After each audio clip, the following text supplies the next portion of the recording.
Hey,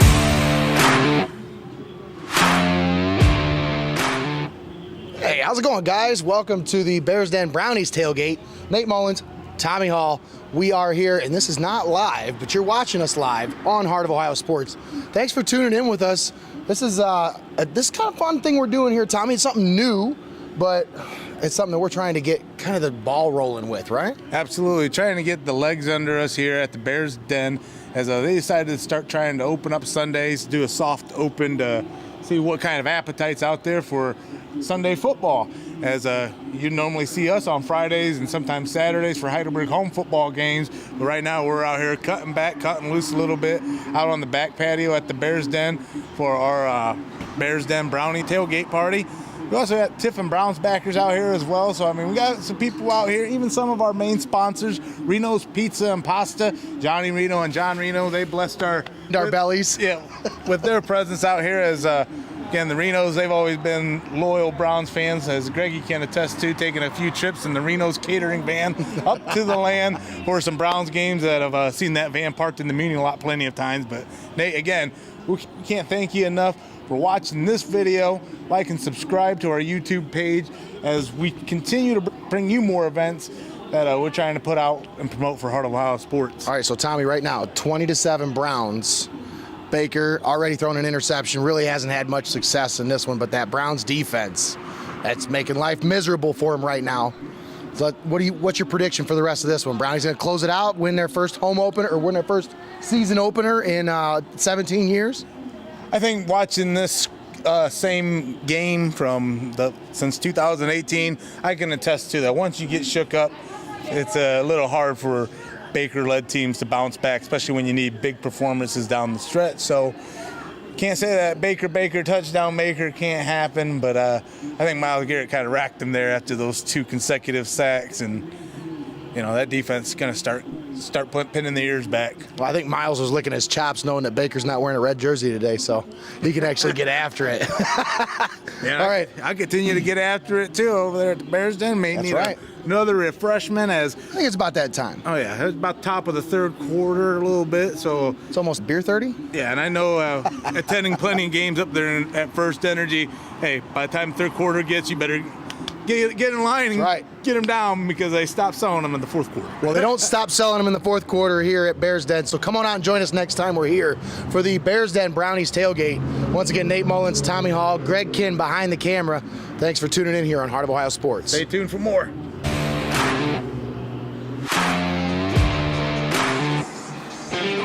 The pressure is on here for Johnny.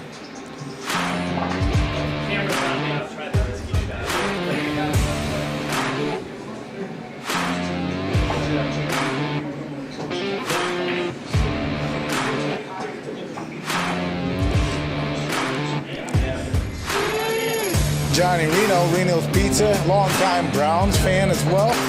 We're in the middle of the Browns Bears Den pool tournament they got thrown together here. Well, Tommy, I left him with too good a lay. I think this guy, Jude, he's shown some serious promise. It looks like he's going to give me a chance here on my next shot. So we'll see what I can do. Jude hasn't got to tune in to much of the game as he's been running the table now.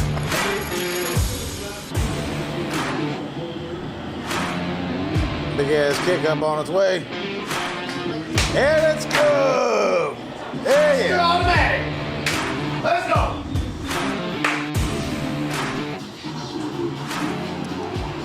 Hey, you're tuning in to Last Call with Tommy Hall. We're out at the Bears Den for the Bears Brownies tailgate party. And the Browns score update, we're about deep in the fourth. And the Browns are up 23-14 over Carolina. Hell yeah.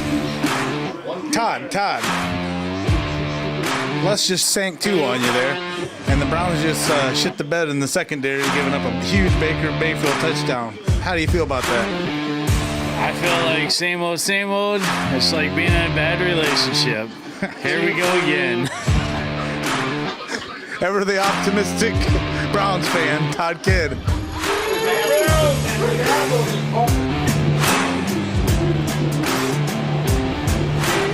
Hey, Big Show just searched the Cleveland secondary for a huge tutty, Nate. How you feeling after watching that play? Well, you know, Tommy, as my grandpa always say, I feel with my hands.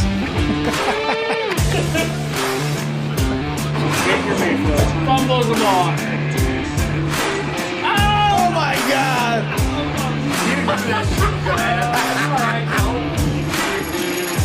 The lead here for Carolina in the Week 1 opener. It's a miss!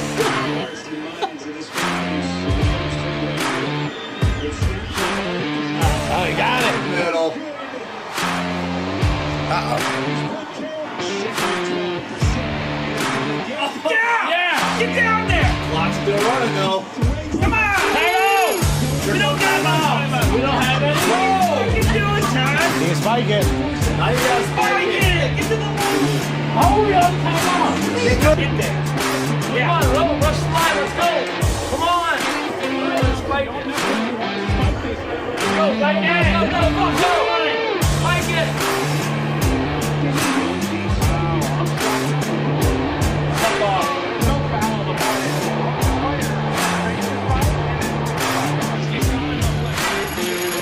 58-yard. He's known to hit from 57. Come on, Cade. Come on, Cade. Here we go for all the marbles in Week 1. It's good! What? Yeah! It's good! Here we go, Brownies! Here we go! Oh my goodness!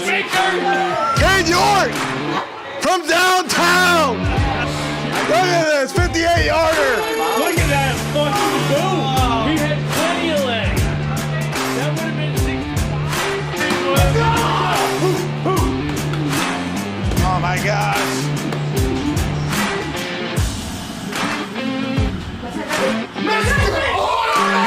Let's go!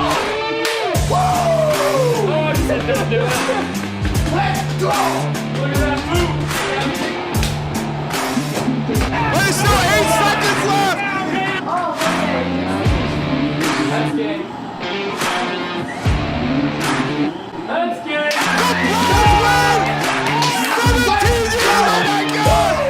We are here live at the Bears Den. By the time you're watching this, it'll be in the can, but huge Bears Den Brownies tailgate. We have a pool tournament going on inside, and we got the man, the myth, the legend himself, Mr. Bear, Dennis Weichert out here. Choking on my beer still. After 17 long years, the Browns finally win their home opener. I think I was a junior in high school the last time. But Bear, again, we can't thank you enough for inviting us all out here and opening up for this huge Brownies tailgate. Well, it's been my pleasure. It's been a nice experience here to have you guys here. And hopefully we can get this building, get the Browns backers back to where it once was. Absolutely. As again, Bears Den, very historic venue here. How long have you been in business now? Going on 49 years. 49 years. Yep. What would you tell your younger self getting into the bar business? I don't know if I tell them anything. Just have fun. That is a good life. 'Cause again, Mr. Bear, he runs a great establishment here, one of our finer business owners. We can't thank him enough. Thanks. As again, we're out here live at the Bears Den for the Bears Den Brownies tailgate night with the Tiffin Browns backer, and we're going to begin our post-game show right now. All right, you're tuned into the first episode of Last Call with Tommy Hall, an After Hours podcast for After Hours people. And man, I tell you what, we were live out here at the Bears Den for the Bears Den Brownies tailgate, and what a tremendous outing it was. Not only getting to see the Browns win in Week 1 after that 17-year drought, but right now we're out here at the patio area of the Bears Den. The Cincinnati Bengals still on their Super Bowl hangover, shitting the bed against the Pittsburgh Steelers. But Nate, how good does it feel to be a fan of the land right now? Oh man, I haven't felt an opening day win since I was 21 years old. 38 now. Do the math. That's ridiculous. That's crazy. It's way too long to wait for an opening day win. But You've raised sons since then. yes, yes. I've had 2 sons since then. But no, this is a long time coming, but it felt even better doing it against Baker Mayfield. Here's the thing. I don't hate the guy. I'm not a hater, but I never wanted him to be the long-term answer at quarterback for the Browns because he's just not very good. He showed that in the first half of this game. Now, did he show you some stuff in the second half that made you think, okay, he might be good? Yeah, but he's done that his whole career. First year, started out okay, and then they fire the coach and he takes off, and then we think, all right, we might have something. Then the second year he comes out and shits the bed. That's his whole MO. That's what he does. So yes, he showed you glimpses and flashes, but that's all you're ever going to get with Baker Mayfield. I think one of the things that I've always found interesting about Baker's career is kind of how that last laugh mentality. Yeah. You even look at his college career again. I love my Boomer Sooners, but you talk about those days planting the flag on OSU's field, getting wins over teams that he's felt slighted against, and he's never had his comeuppance. And again, in my honest feelings and heart of hearts, both sides are to blame in that whole Baker breakup between them and the Browns. There's some things that could have been done differently, but again, that's life. So you pick up, you move on. I know that there was a little bit of extra heat under this one as Baker came out with his own line of clothing that kind of had some undertones, some subtleties. And man, you couldn't erase that Cheshire shit-eating grin he had on his face after Carolina was up on that after that big score late in the game to where they're going to squeak out of here with a 1-point win. It looked like that was going to be the case, but the Browns got bailed out. They got a penalty, and they hit a couple of key passes. I'm going to give Jacoby Brissett a little bit of credit, okay? I was not very impressed with his game, but he was a game manager. He took what the defense gave him, literally, and nothing else. But did you see a turnover? No. Did you see him fumble snaps? No. Did you see him fumble the ball? No. Did you see that offense really go backwards very much? No. Nah. That's what we need. And that's why they had to move on from Baker Mayfield. I hate to keep beating a dead horse, but Tommy, I said it this morning. Even if Deshaun Watson never plays it down for the Browns, if the Browns accomplish these two things, I consider it a win. Number one, Lamar Jackson does not re-sign his contract because the Browns gave Deshaun all that money, so the Ravens can't afford to pay him. And what are the Ravens doing? They got Joe Flacco and the Jets tonight to open up the season, but at the same time, it's like, might as well just throw that contract to Flacco over there because bring him back home, because you cannot allow this guy to negotiate talks, especially if in the Ravens' mind, you got to believe, he's going to try to have a breakout year and get that money elsewhere. And it's like, Lamar, he's going to get that money elsewhere anyway. Did you hear who he blamed? His agent. Oh, yeah? You know who his agent is? Himself. Oh, jeez. I did not know that. Yeah, he's the one that was negotiating that deal. He turned down a $250 million deal because not all of it was guaranteed. And that's why I say the Browns signing Deshaun Watson to that $230 million guaranteed deal, that actually hurt the Ravens, because then that just made Lamar Jackson see money bags. He said, well, they gave him guaranteed money. I want all mine guaranteed too. Yeah. And the second thing I say, the Browns didn't pay Baker Mayfield $30 million to be their franchise quarterback. So to me, I consider that a win. There's 2 wins there. So if Deshaun never plays, I'm happy. I think sometimes in life you can get in a relationship and you take on some Howl at the Moon kids from another marriage or what have you. And, suffice to say, you can have a bad stepson, and that's kind of how the treatment was around that whole situation. How about Nick Chubb? Oh yeah, Chubby looked good today. Absolutely. Chubb looked good. The offense looked good, except for obviously the passing game down the field. There's a couple open targets that he missed. First game, we'll give him that. First game jitters. He didn't get a whole lot of time with that first team offense in practice, because if you remember, in minicamp, OTAs, even the first part of training camp, the Browns were giving all the first team reps to Deshaun Watson. And then once they finally settled the suspension situation, then now they give the job to Jacoby Brissett. So Going back- he's really only had about 3 weeks to learn in this offense as the number one guy. And that's always been the problem in this carousel. I go back to my bad stepkid metaphor, is again, when you bring in a new coach that didn't draft you, that's never going to be your guy. Yeah. Ultimately, and that was not Stefanski's guy. So regardless of how lights out Baker would have been, still in the back of their mind and in the conference room with the front office, you're always going to be like, well, if I had this in place, I could be able to run this. And that's exactly what I believe. No matter how good the quarterback prospect or potential can be, you're always going to have that in the back of the mind when you take on a new regime. That's right. Well, I mean, what do you got going on here? Cincy, Pittsburgh still tied up. Overtime, you got about 2.5 minutes left. The Bengals, Evan McPherson misses a potentially game-winning field goal.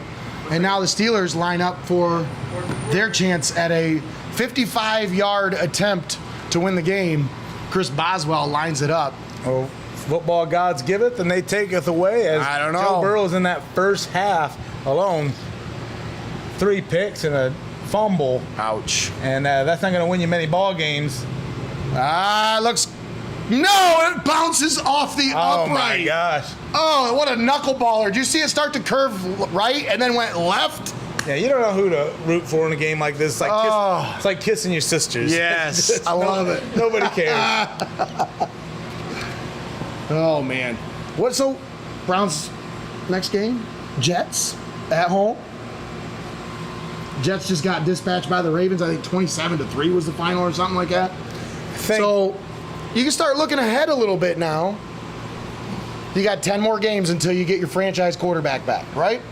Yeah. And that's one more game. That's one more win in the win column. That's one more game in the win column that you don't have to make up down the road. That's right. But nonetheless, go ahead. I just think, if you're looking at this team on paper and the way they ran the ball, the way they managed this game and kept it under control, for the most part, they were in control of that game almost from start to finish. There was a couple periods of time where things were in doubt, but for the most part, they were in control of that game, and they played their brand of football. Now, as you look forward, damn, that was a nice play by Joe Burrow. Wow, I cannot believe he got out of that play. But as you look forward, you look at this schedule, can the Browns hand this team off to Deshaun Watson with a winning record? That's my question. That's going to be 11 games in. You can't lose these trap games like this Carolina game. Yeah, it was a statement game, but for who? It was for a statement game for Carolina. Right. My heart of hearts, we should have easily beaten North Carolina Panthers this year. Same thing with going down the road even to the Jets. If you watched the last season, that trap game around Christmas to the Jets ended up costing us down the line our shot at the playoffs. So if Brissett could take care of business against teams that you should be able to take care of business against, I think they might be fine by the time Watson comes back. But, again, if you are taking your lumps and you're also adding on top of that those losses to the Jets and some of these other teams still trying to find themselves, it's going to be a long rest of the season for Deshaun Watson and his short stead at quarterback for the Browns. So, Tommy, great day today as we kick off the Browns season with our inaugural Brownies tailgate, Bears Den Brownies tailgate party here at Bears Den. What are your thoughts on this first game, first day of us doing this? What are you thinking? Well, it was a lot of fun, and you got support where you need it from the people that are always going to be there for you. That's right. So we can't thank enough. Again, even some of our sponsors coming out to show their support. We can't thank Reno's enough for being out here. We've had great times with them over the years. 2 generations of Reno's hanging out with us today. It was great. It was awesome. Yeah, sadness runs long in that family for being Browns fans. Not today. No sad today. Yeah, hopefully a new era has dawned here, but for the first episode of The Last Call with Tommy Hall and our first Bears Den Brownies tailgate, couldn't have gone any better, Nate. I just appreciate you coming on with me, and we'll catch you on down the road as well. Absolutely. Thanks again, guys.